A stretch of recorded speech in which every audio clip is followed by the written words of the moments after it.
What's up, ladies and gents, and welcome back to Forza Horizon 5. We are here with a pretty sweet deal, Seasonal Championship. And we have to use a rare classic in the B class. Unfortunately, rare classics are either not available at the auto show or pretty expensive, so unfortunately I had to pick an expensive car. And I'm using the Ferrari 365 GTB4. It's the one that you can see right here on the screen from 1968. Tune share code is in the description, as always. And we are jumping right into it.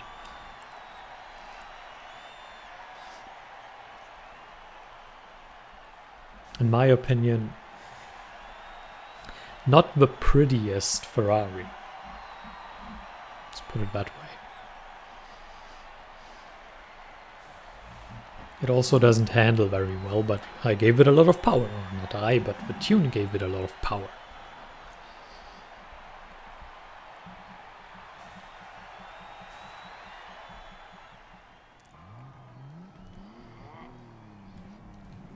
Alright. There we go.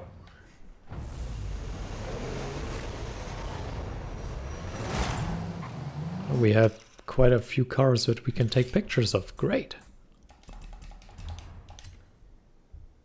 It's because I never use such cars, so I don't get a lot of them photographed. Now we are making use of the power that we have. Sort of, at least we're trying. Why should I rewind? It always tells me that, and I never do. Unless we're missing a checkpoint, which luckily doesn't happen that often.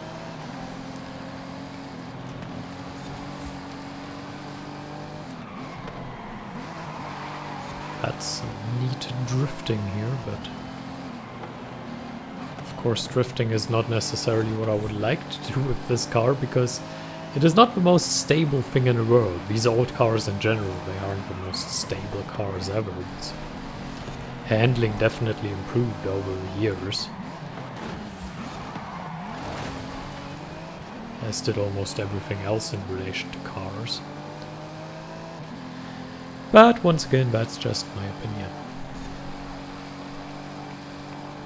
Engine sounds are a contention, especially in relation to completely modern cars. Or at least in relation to electric cars. Like engine size and the feeling that you get from these old engines. Yeah, it's cool. There's something to it. There's something to an old 6-liter V8. Definitely. Great, great. 4-liter V8, whatever it might be that you have. So it's definitely cool. Or V10, V12, whatever it might be. The V10, the Viper. Was it an R10? No. Was it V? I don't remember. It's been so long. I've been out of the loop for so long. But I think it was a 10-cylinder engine in the Viper. I think. Don't even know what modern Vipers have. Well, we didn't change nearly as much as some other brands.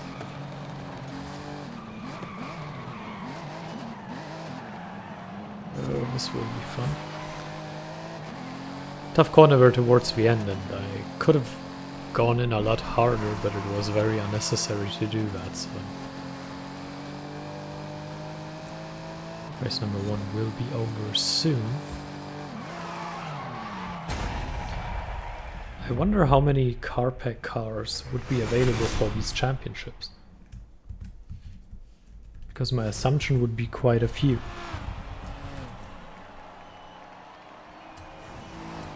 Not entirely sure how they are ranked within the game, like which car types, which classes, which performance classes.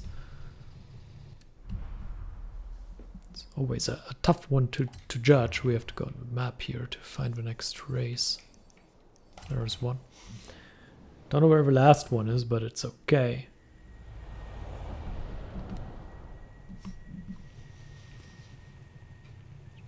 Come on. I was considering using the Porsche on the picture of the championship, But unfortunately, you can't actually buy that. So I did. It's a challenge reward.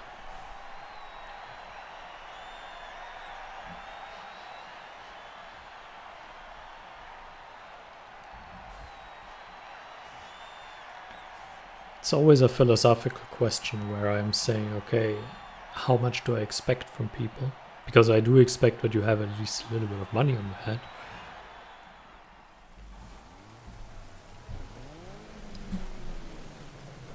But I don't expect you to have specific cars that are only available through other means, so not on the auto show.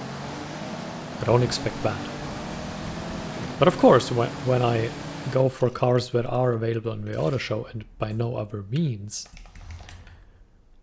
or by other means as well, but that are available on the auto show and I expect to buy them, I'd also expect to have some money. And when I expect to buy the tunes, I expect to have some money. So there's a certain expectation. What are you doing? That goes along with it, but I really don't want to expect you to have finished certain accolades, certain challenges where you then get a car as a reward. And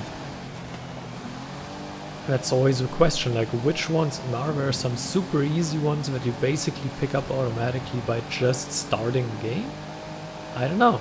Maybe there are. Maybe there are some cars I could add, because I can reasonably expect, if you are doing these championships, that you also have completed that accolade and obtained that car. Maybe that exists, I don't know. I didn't check. Not entirely sure how I would check. But I imagine it would be some work to figure that out. But I don't know, maybe someone can tell me, then I don't have to do it. But even then, I think that's so specific to add these however many cars it would be. Like, let's assume boldly that it would be 5 of them, which is probably already more than it is. Okay, then I can add 5 cars to my list of cars that I can pick for the weekly challenges, and I probably forget which 5 cars it is. Or I have to write it down, place a note somewhere, glue it to my screen, put a note there, stick it to it, and then every week I check if one of them is applicable. And then it's probably not the best option, and I pick something else anyway. Let's be honest here. So I think the filter option has to be available at the auto show is probably pretty good. Now, what I could also do is I could go through the weekly challenges and say, hey, you get this, this, this and that car as a reward if you complete the challenges. So you should have them.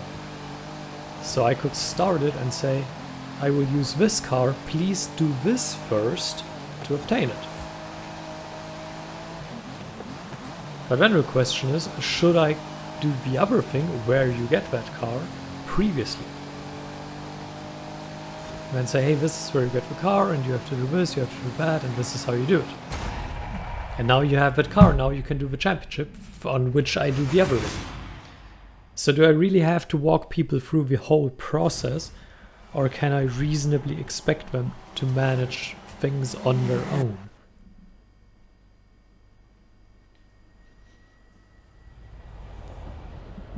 It's tough, you know? It's tough making a correct decision. Oh god, I'm tired. Terrible. Terrible, terrible. Where's the last race? There it is.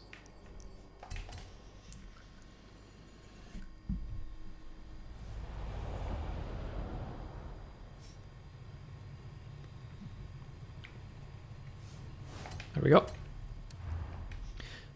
So we have 40 points. We want 60, of course, but we have 40 and we have a lead and it's good. And I think Or at least I hope that this race won't become much of a mess.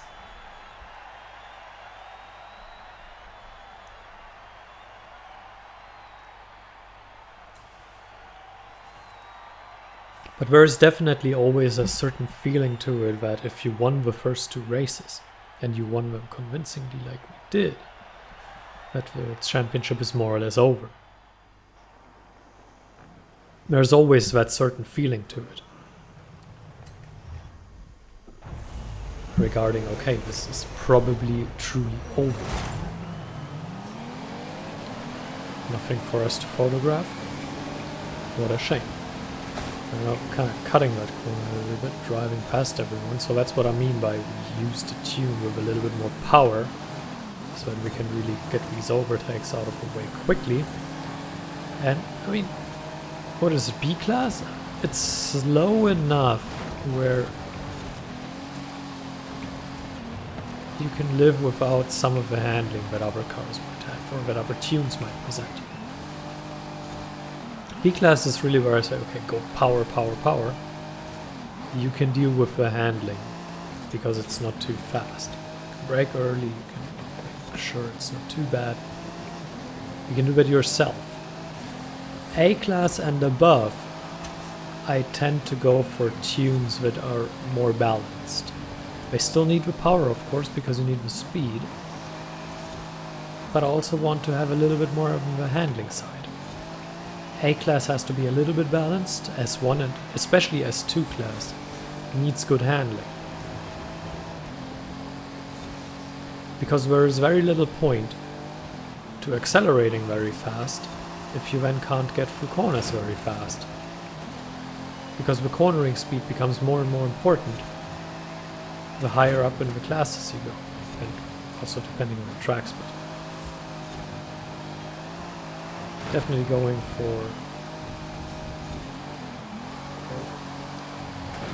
for certain handling becomes more and more important the faster the cars are getting. Here, I mean, you can see we are drifting around a lot, but it's not really hurting us very bad.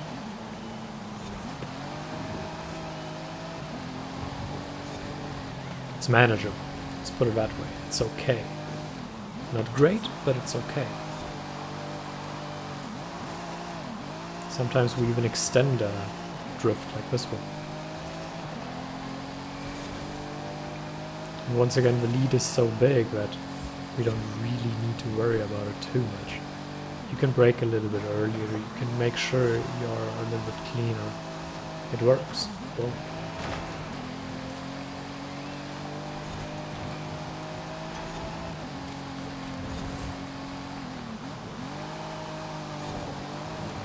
there we go, that was a good one.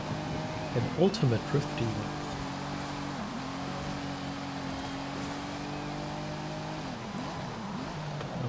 That. There we go.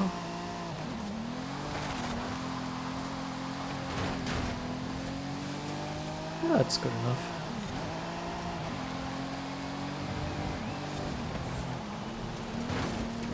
This is good enough, I would say. Lap number 3. It's not particularly fun driving, I will say that, but we will get to our S1 class championship soon enough, and then I probably won't find a hypercar that you can afford.